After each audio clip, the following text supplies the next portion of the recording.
clowns and frowns. Today we will be drawing everybody's favorite polarizing party persona, the sad clown ram himself, Mr. Pietro. So make sure that you have a piece of paper, a pencil, and an eraser because we are allowed to mess up in this house, and that's okay.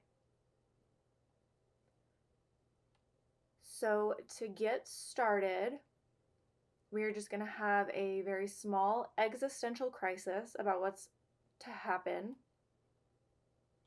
And then we're just going to lay down a nice little oblong shape. It's like if you took a bouncy ball and squished it between your fingers, it's kind of like that shape. It's just a bit of a flattened circle. And that is going to be his head. So from there, we're going to draw just a reference line for the perspective that we want his face to sit at. It's going to be like a 45-degree angle on his face.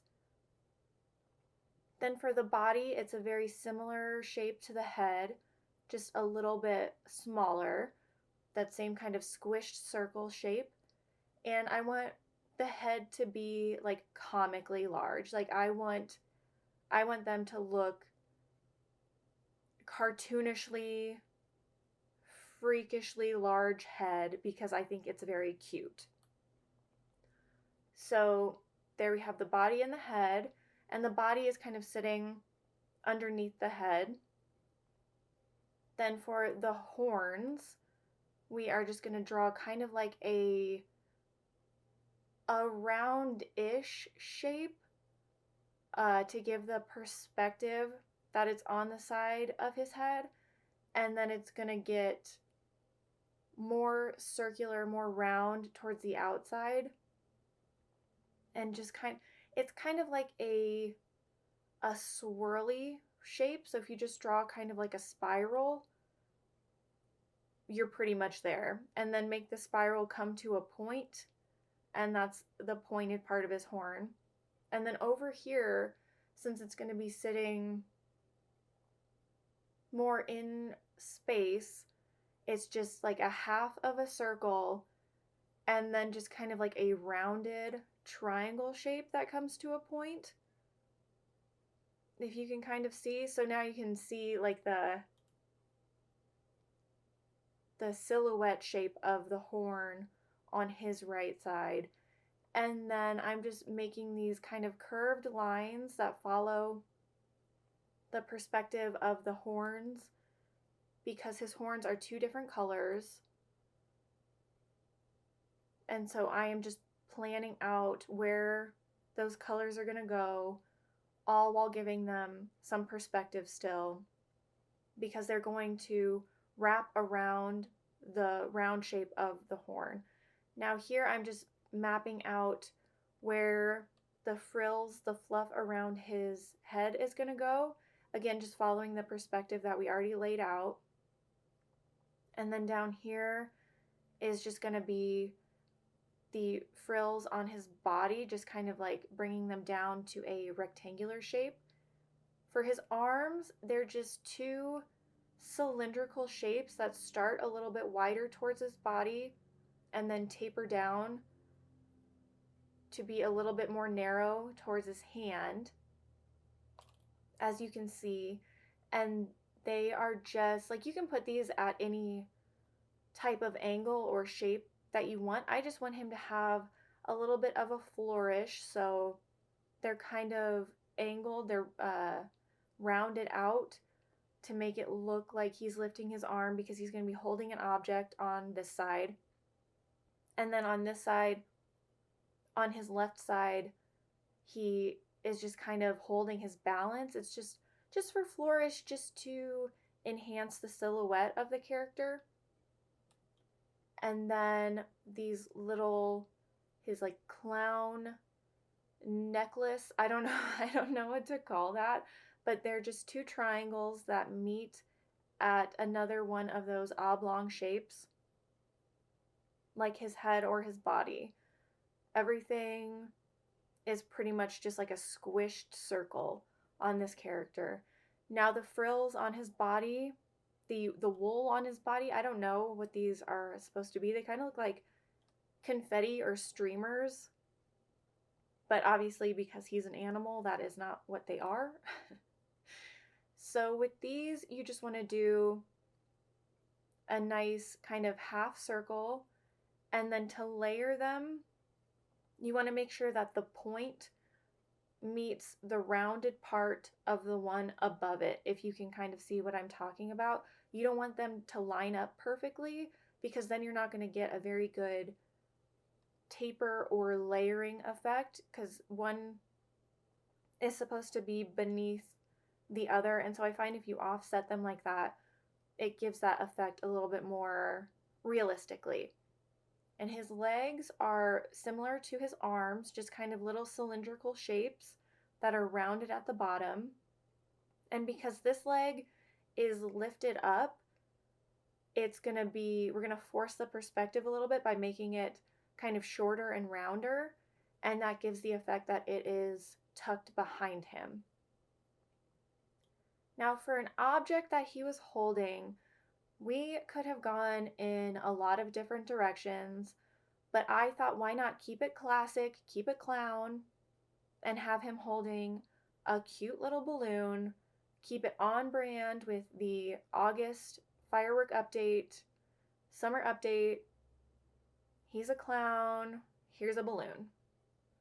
Now for the frills around his face, we're just going to follow that plan that we kind of mapped out to help out with the perspective, and just fill out those half circle shapes to give him kind of that fringe, those frills around his face. And again, layering them similar to how we did on his body, making sure to offset them and kind of make them a little bit smaller as we go down his head, as we cascade down his head. Make them seem like they are kind of disappearing into space.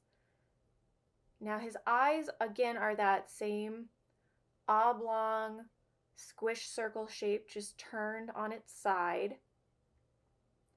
And same thing with the nose. Like everything on this guy is that oblong, squished circle shape. And then for his mouth, we're just going to give him a nice little smiley face. And then we're going to draw a jelly bean around it. And that's going to be his beautiful, beautiful lipstick. I think he's sponsored by Fenty Beauty. I wish I was sponsored by Fenty Beauty. Rihanna, give me a call. You know my number. So for his clown paint is just a heart around this eye, and it could be kind of difficult, but just use the top and bottom of the eye that we just drew to kind of guide you where it needs to start and come to a point. So the top of the heart is going to start in the middle of his eye, and it's going to come to a point at the bottom of his eye. And if you just make those kind of swoopy heart shapes and follow the eye as a guideline, you should be totally fine.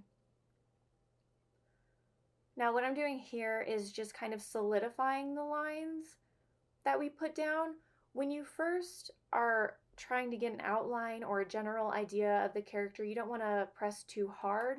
You just kind of want to lightly sketch out the character so that you can erase without leaving behind any type of like permanent damage, which is why we draw in pencil anyway.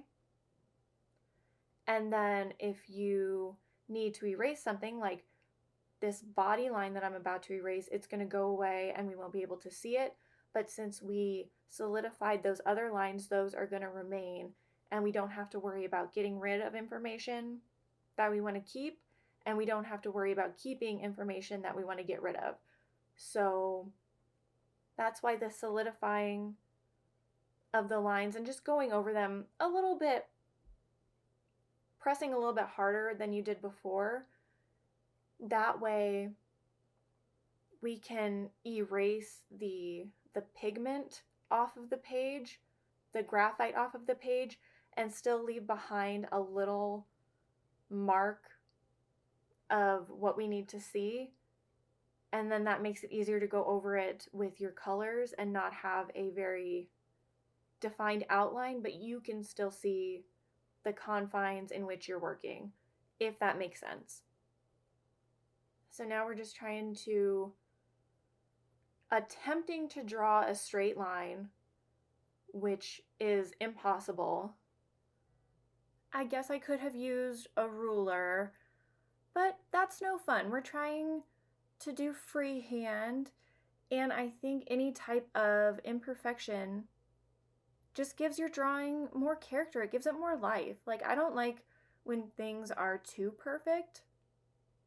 So to have that imperfect line, I think it just makes it more fun to look at, right? So here is our little guy, our absolute party best friend, Pietro the clown. I know he's very polarizing. You either love him or you hate him. I personally love him, and I think that we can all relate to Pietro in one instance or another, right? He is our emotions personified, for better or worse, and I love to see it. Anyway, I hope you guys try to draw Pietro as well. I would love to see your drawings too if you do try to draw him. Show me. I want to see. Anyway, thanks for sticking around, you guys. I will catch you in the next one. Love you so much. Bye.